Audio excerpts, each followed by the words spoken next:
Halo semuanya, selamat datang di podcast kita hari ini. Nama saya Cynthia Lestari. Kali ini kita mau bahas topik yang sangat menarik tentang teknologi di dunia penerbangan. Pernah gak sih kalian kepikiran kalau suatu obeng kecil yang tertinggal di pesawat itu bisa bikin masalah besar, bahkan bisa fatal? Nah, hari ini saya kedatangan peneliti yang sedang melakukan penelitian tentang sistem pelacakan alat di Amar Pendidikan. Mari kita sambut ini yang Mbak Dwi Wahyuni. Terima kasih Mbak telah datang dan berbagi ilmu tentang penelitiannya yang sedang Mbak jalani. Baiklah, terima kasih kepada Mbak Ayu. Halo semuanya, senang bisa berbagi tentang eksperimen yang sedang saya kerjakan bersama dengan tim.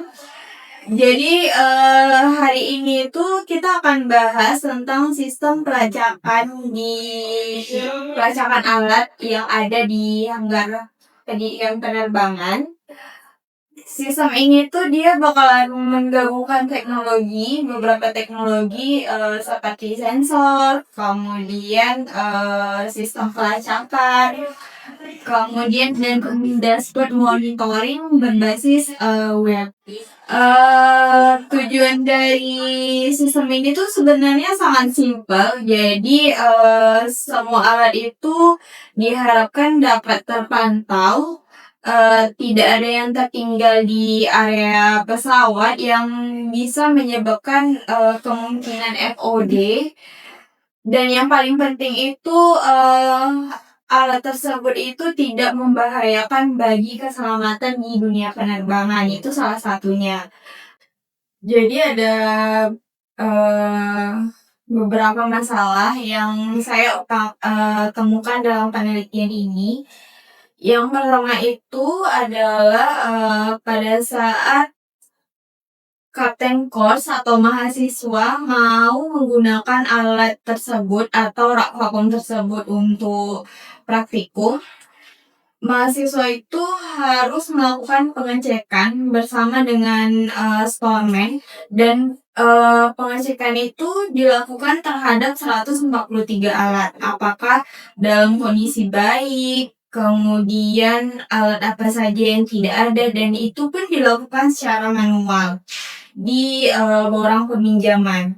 Kemudian selanjutnya yang kedua itu adalah alat yang sering hilang atau salah tempat.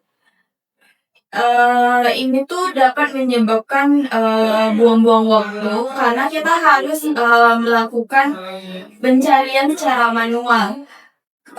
Apalagi untuk alat yang sangat kecil itu kita harus melakukan pencarian yang membutuhkan waktu yang sangat lama, dan itu sangat mengganggu operasional pada saat praktikum. Selain itu juga kita pun tidak tahu gitu alat tersebut, misalnya obeng yang sangat kecil nih gitu kan, atau kunci yang sangat kecil, kita tidak tahu alat tersebut ini terakhirnya berada di mana. Selanjutnya tidak adanya sistem monitoring secara real time. Jadi kita tidak tahu nih alat yang tadi digunakan itu terakhirnya berada di posisi mana. Jadi kita harus cek lagi secara manual. Dan yang paling krusial itu adalah masalah dari obeng yang tertinggal atau alat-alat yang tertinggal tadi, itu salah satunya bisa menyebabkan terjadinya FOD. Atau bisa juga kita katakan adalah benda asing yang tidak seharusnya ada di area pesawat atau di area perbaikan pesawat. Jadi untuk mengatasi masalah-masalah yang udah dijelaskan tadi, saya membuat suatu sistem yang menggabungkan beberapa teknologi. Yang pertama itu setiap alat itu akan dikasih tag atau sensor pelacak.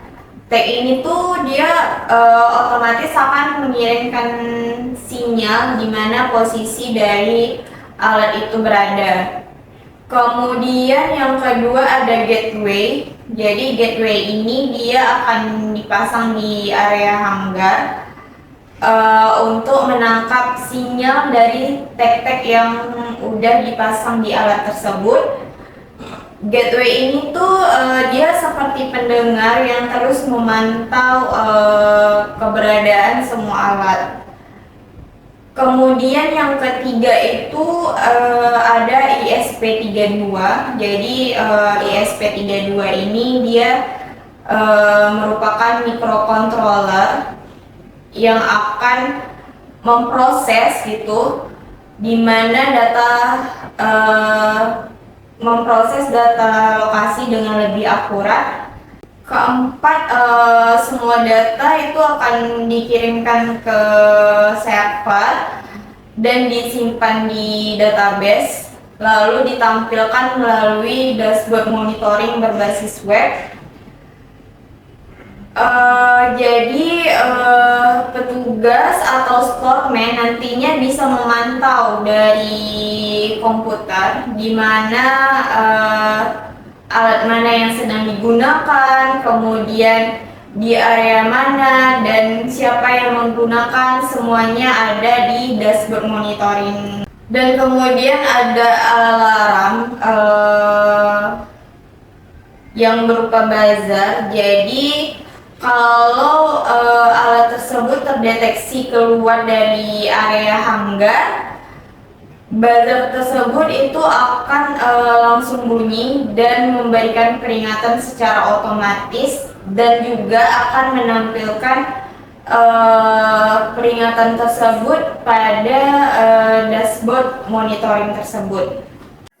Jadi cara kerja untuk sistem ini itu adalah saat mahasiswa mengambil alat dari rak tersebut, tag sensor itu dia langsung mendeteksi pergerakan. Sinyal dari tag kemudian ditangkap oleh gateway, lalu ISP32 itu akan memproses data lokasi. Dalam hitungan detik, data bakalan dikirim ke server, dan dashboard otomatis akan update gitu, di mana alat tersebut sedang dipakai, kemudian lokasinya ada di area berapa. Kemudian saat alat digunakan di berbagai area hanggar, tag terus mengirim sinyal secara berkala, misalnya tiap 30 detik. Di dashboard storeman itu bisa melihat gitu, oh alat ini sekarang sedang berada di area perawatan mesin. Kemudian saat alat dikembalikan ke rak, sistem mendeteksi alat kembali dan status berubah jadi tersedia lagi. Kalau ada misalnya pelanggaran seperti alat itu keluar dari area hanggar, kemudian atau dari area yang telah ditentukan, itu buzzer langsung berbunyi dan akan muncul notifikasi atau peringatan otomatis di dashboard Captain Course. Untuk progres yang ada pada penelitian ini, itu yang pertama adalah website dashboard sudah 100% selesai dengan tampilan yang user friendly. Kemudian bisa melihat peta hanggar dengan titik-titik lokasi alat. Kemudian ada fitur filter, riwayat pergerakan, sampai notifikasi. Kemudian selanjutnya ada desain 3D printing untuk casing sensor sekitar 50% selesai. Ini supaya tag sensor bisa nempel di alat dengan aman dan tidak mengganggu fungsi alat tersebut. Masih dalam tahap desain supaya pas untuk berbagai bentuk alat. Kemudian untuk bagian IoT itu masih dalam pengerjaan. Ini merupakan tahap yang paling menantang. Jadi awalnya saya menggunakan ISP32 untuk menangkap koordinat lokasi. Namun kenyataannya pada saat di dalam ruangan, sinyal GPS lemah karena terhalang oleh dinding. Akhirnya kemudian saya menambahkan modul GPS Neo sebagai solusinya. Jadi sekarang lagi tahap integrasi hardware, yaitu ISP32, kemudian modul GPS dan text sensor. Langkah selanjutnya yaitu adalah finalisasi terhadap hardware tadi, kemudian melakukan testing komunikasi sensor ke gateway, kemudian melakukan pemasangan tag di beberapa alat untuk dilakukan uji coba, lalu melakukan integrasi penuh antara hardware dan web, dan yang paling penting testing di kondisi nyata di hanggar pendidikan. Terima kasih Mbak Dwi atas paparan mengenai penelitiannya. Dan apa boleh nih Mbak, setelah Mbak bahas tadi, muncullah pertanyaan-pertanyaan yang ingin kami tanyakan. Boleh sekali ya Mbak Ayu. Nanti kita bakalan jawab juga dari setiap pertanyaan yang Mbak Ayu ajukan. Oke, langsung aja nih Mbak. Yang pertama, apa yang bikin Mbak itu tertarik untuk mengembangkan sistem ini gitu? Apa ada pengalaman spesifik sebelumnya yang jadi pemicu?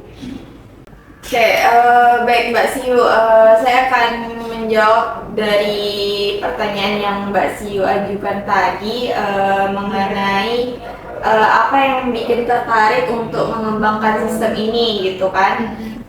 Jadi sebenarnya itu awalnya tuh kan observasi langsung di hanggar pendidikan penerbangan, kemudian setelah observasi itu saya melihat nih misalnya pengelolaan alatnya masih sangat manual gitu, masih menggunakan form kertas, kemudian kadang lupa dicatat atau pada saat kehilangan alat tersebut itu kita nggak tahu nih posisi alat tersebut terakhir berada tuh di mana gitu sebenarnya.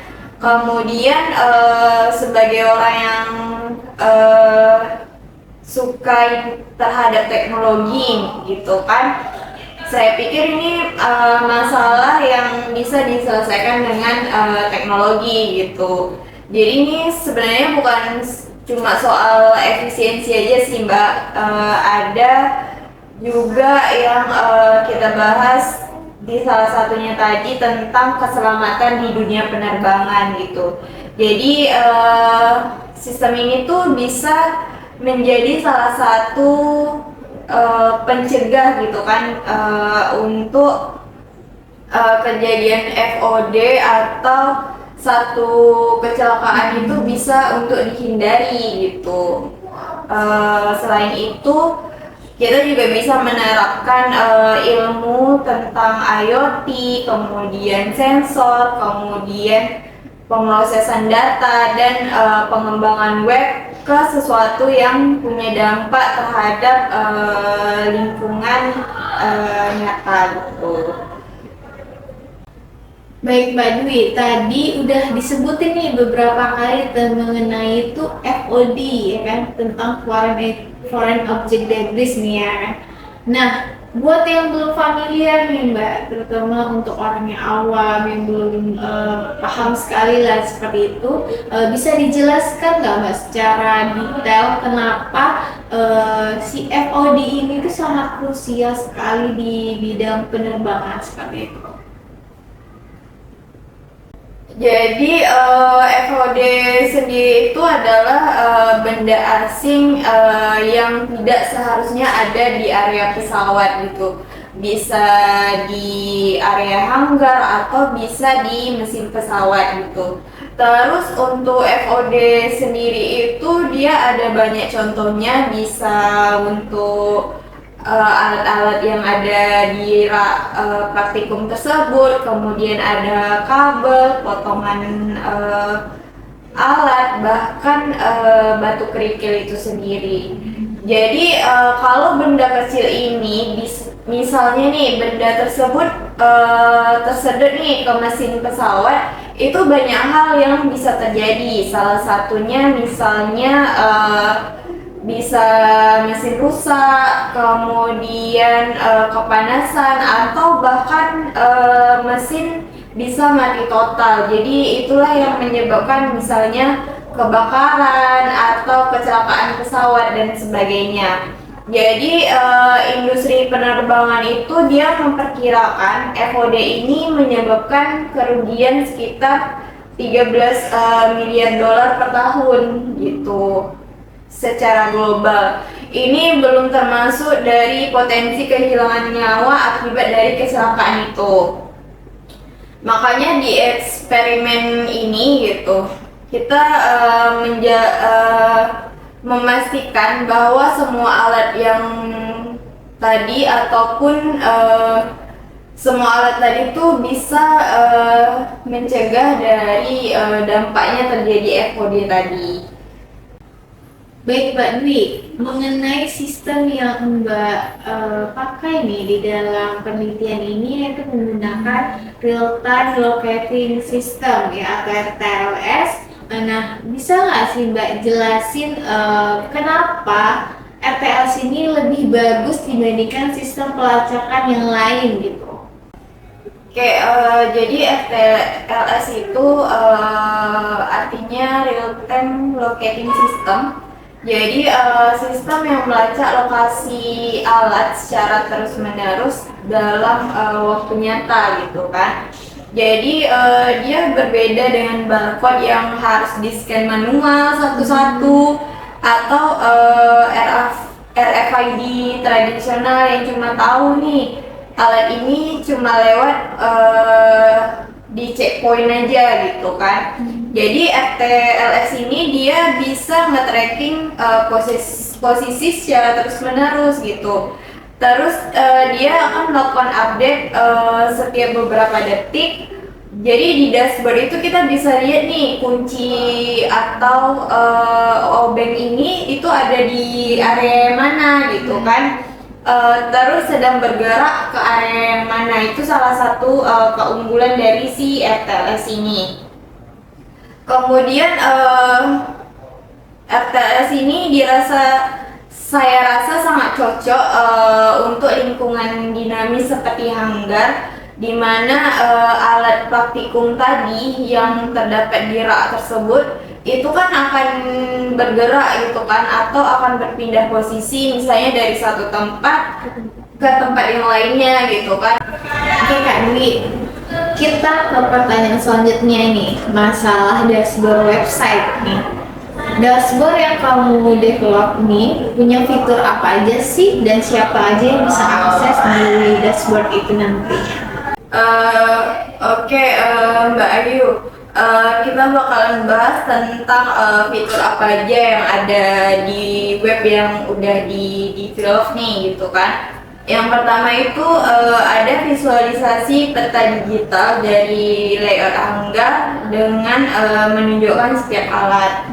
Kemudian selain itu kita bisa search alat tertentu, langsung kelihatan nih posisi alat tersebut tuh di mana gitu kan, di area hanggar mana gitu.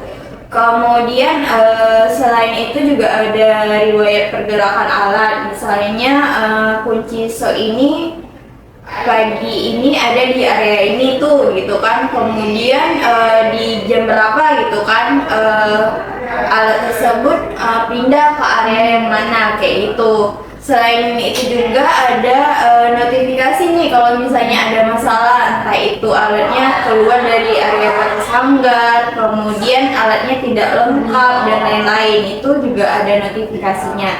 Kemudian kita bisa lihat statistik nih, misalnya alat mana nih yang sering digunakan, kemudian durasi penggunaannya tuh selama berapa lama nih gitu kan, dari alat tersebut dipakai sampai alat tersebut kembali lagi gitu ke rak tersebut. Itu sih Mbak Ayu. This project focus on development of a real-time location system based wireless communication technology. The proposed RTL system consists to three main components. The first, AirTag device, use ESP32 nano wireless communication with buzzer and powered by lithium battery. The second, the cloud platform, we use Firebase to communication AirTag and web. The last web dashboard display communication and status connect directly to Firebase automatic data update. Overall, this project deliver to complete IoT-based RTLS solution combined with tracking, cloud integration, and real-time visualization. AirTag listen data automate real time to router and the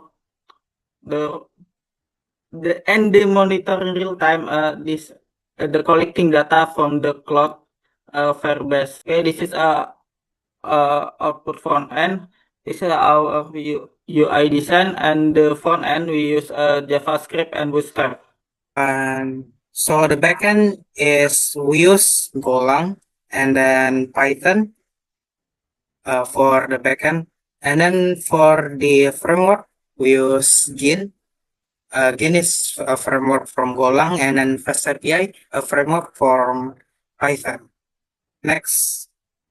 And for database, we use Firebase as our database because it's lever Google Cloud-based backend as a service, which supports real-time communication without the need for dedicated servers. This base platform provides essential backend features such as authentication, database storage, and hosting, make it ideal solution for IoT application. Next. Section, I will explain some of the main component used in our project.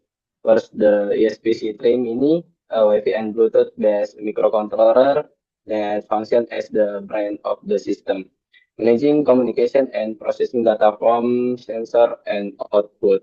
Next, the buzzer, which function as an audible indicator or alarm, providing notification when time conditions are met. And finally, the battery, which serves as the primary power source to power the entire device circuit, allowing the system to operate portable without needing to be directly connected to a power source.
Baik Mbak Dwi, kan ini ada sekitar 143 alat ya di rak tersebut, tapi nggak semua akan dikasih tag kan.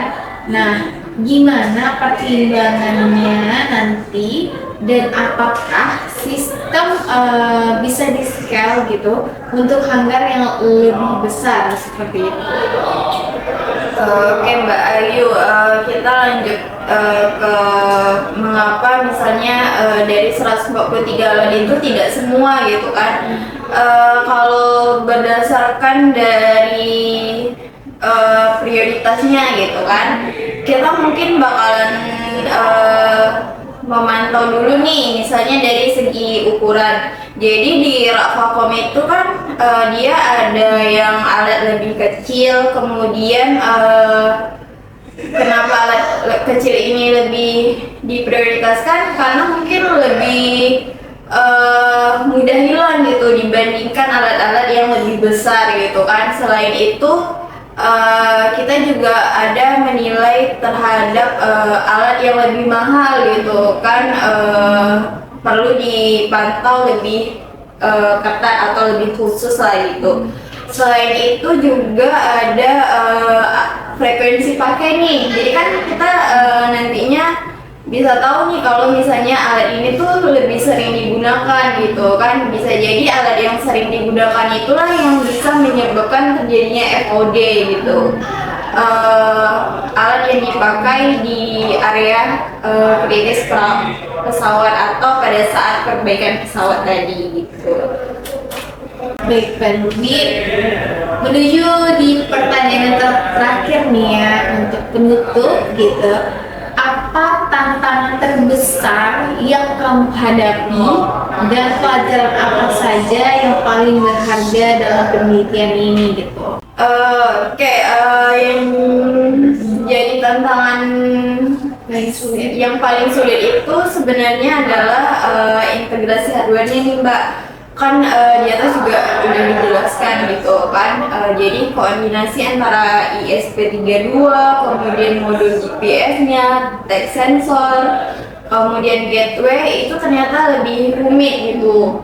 Kemudian akurasi di dalam ruangan juga selain itu, karena hanggar itu kan yang kita kenal dia bangunannya pasti lebih luas gitu kan. Kemudian selain itu juga ada kehalang kayak dinding-dinding ruangan gitu. Selain itu juga kalau untuk di mesin pesawat sendiri itu kan ada struktur logam nih yang menjadi salah satu kendala. Salah satunya adalah misalnya sinyal GPS-nya lemah gitu kan, karena struktur logam tadi atau karena dinding-dinding dan sebagainya. Kalau untuk pelajaran berharga dari penelitian ini tuh mungkin lebih ke hardware itu dia lebih sulit gitu dibandingkan software. Misalnya nih kalau kita nge-develop sebuah web gitu kan, kemudian ada bug di softwarenya, itu kita bisa di-fix dengan deploy kode baru gitu kan. Sedangkan kalau masalah untuk hardware-nya sendiri, mungkin kita butuh redesign fisik lagi gitu untuk memfixkan ini dengan sistem yang kita inginkan, kayak gitu sih Mbak Ayu.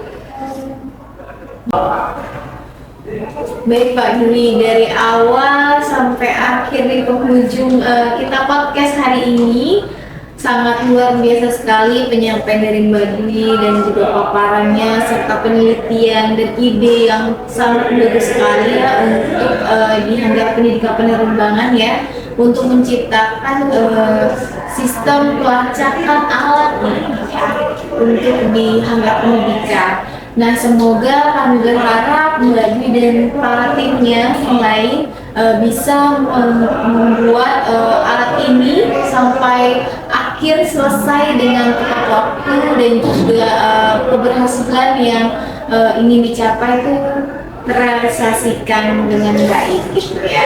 Maka dari itu sepertinya kita akan cukupkan podcast kita pada hari ini. Semoga teman-teman semua yang menonton mendapatkan kesehatan dan juga keberkahan. Mohon doanya juga untuk penelitian Badwinya dan teman-teman yang lain.